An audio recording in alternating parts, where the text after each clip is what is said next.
Hello everyone, Clinton from PocketView. I think quite a fair bit of you have understood how I have been evaluating properties, but most of you don't exactly know what I do or what I specialize in. So let's take a step backwards today, shall we? In this episode, I won't be talking much about what properties to buy or where to focus on. Instead, I'll be talking a little bit about myself and what I've been doing and what I am still doing today. Give me some chance to flex some muscles, okay? I started practicing when I first came out of army at the age of 22 years old. I knew I didn't want to go to work for anyone but myself. I gave up the idea of studying, as it's very likely that I'm going to be working for someone anyway if I continue my studies. Not that I have anything against studying, but just that maybe I was mature at that point to understand what's likely going to happen if I have chose the conventional path of pursuing a degree.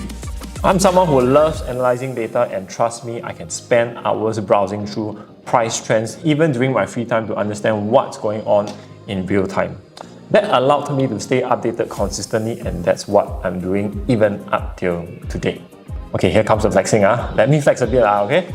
I'm a consistent top producer and twice a millionaire producer in the past 4 years, leading a team of approximately 70 other agents. I was crowned the champion for the team leaders category that I'm under and overall number 5 in PropNext among 12,000 other agents for personal production for year 2023. End of flexing. Okay, back to it. I owe my success, of course, to my family and my wife, but in reality, I owe it to the area that I've been focusing on, and that's District 15 and specifically Rhu and Pebble Bay. So owners or buyers who have seen me, hello. I've always shared an affinity with the Tanjong Rhu area somehow, maybe because it's an area that my parents used to drive me to and fro, or when it hits you in the face each time you drive past the Benjamin Sheares Bridge. Anyone? Anyone? No? And I thought to myself, what a better place to focus on value adding to potential consumers than this very neighborhood. 70% of my transactions has been in this neighborhood. People always debate east or west better. I say south east is the best. South Central, east side from Tanjong Rhu all the way to Bayshore. From a location point of view, Tanjong Rhu is the closest residential enclave outside of the CBD. I mean, you are essentially surrounded by water bodies, you've got the sports hub, which in recent years is getting their act together. And you have the PCNs that connects to the East Coast Park, you have PCNs that leads to the Marina Barrage and beyond, all the way to even MBS. Not to forget that the MRT is going to be up and running in about 4 months' time. So much is going on in this part of Singapore that has so much life in it. To be honest, the excitement is not within development itself, but outside what these developments have to offer. Well, for starters, you have Rhu, Pebble Bay, Water Place, Sanctuary Green, Casuarina Cove, Tanjong Rhu, Pak Chor, and lastly, Camelot. For those who are familiar with this part of Tanjong Rhu, there's a clear distinct difference in preferences. Most people tend to label Camelot as the ultimate retirement home when you know you made it in life and were like one of the largest property in District 15. Approximately 3,000 square feet of space that sits on a proper single floor plate. Well, you don't see much families with small kids, but rather you see plenty of older generation probably living on their own or kids who are already all grown up. Why is that so? Because owning such a big floor plate typically means your entry level for a property there is going to be easily north of $5 million. And usually the younger families are priced out. That's why they tend to look at the second group of properties that are suitable, like the likes of Pebble Bay and Rhu. Now, we always like to call these two condos the brothers and sisters of Tanjong Rhu. Everything is so alike. Super sizable bedroom types, 3 bedrooms from 1,006 to about 1,900 square feet, 4 bedroom from around 2,000 to 2,800 square feet. But the only difference is that these two condos are generally larger in land space and has the option of larger floor plates and nice floor plans. Hence, you will see more family with kids who would rather be at these two developments. Now, let me just show you guys what sort of views and space you would expect.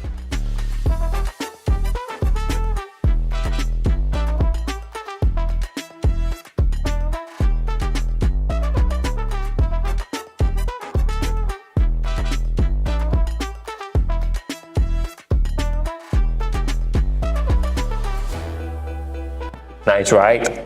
Then you have the slightly smaller developments with smaller floor plates to offer. Tanjong Rhu, Casuarina Cove, the only freehold Pak Chor, Sanctuary Green, and the newest in this area, which is easily, I think, 26 years old. It's a Water Place, which I did a video previously. But truth be told, although there are a fair bit of developments in this area, my focus has always been lasered at Pebble Bay and Costa Rhu. Of course, along the way, it will bring me to around other developments in Tanjong Rhu and slowly towards the rest of District 15, predominantly the Mayor Road.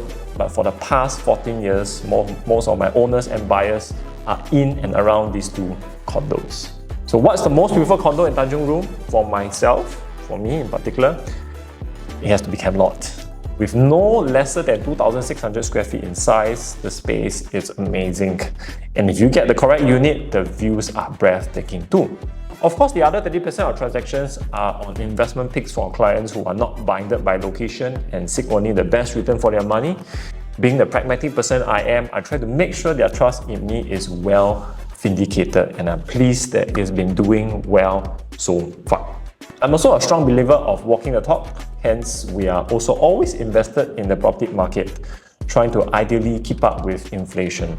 I mean, I get it that as property becomes more and more expensive, our future generations will suffer, I get it, okay? But you can choose either to whine about it or at least do something and hedge yourself against this city being more and more expensive. And I think I prefer to do the latter. So is this the next time you meet me in person? Say hello, my presence is still frequent at District 15 neighbourhood, and there's really still plenty of potential in this district, especially the Tanjong Rhu area. Why? The connectivity, the convenience, the lifestyle, and the amenities. You top it up with the MRT and with the fact that the massive golf course is going away in July of this year to make way for what likely is a new township. My question is, will a new launch in this area going to be cheap? If it's going to be high, will it benefit the owners of the neighbourhood? Most definitely. But trust me, the owners there can't care less about making a lot of money. What they care is the space that they can get and the views that is unrivaled elsewhere in Singapore. For them, it's essentially a roof over their head, and if you can get something good at a good price, you don't need to mind about the age, and it is still relatively high in demand. So for those who are looking for a convenient location in the RCL neighbourhood, please look no further than Tanjong Rhu. The transformation is only halfway there. It is old, but remember the saying, old is gold.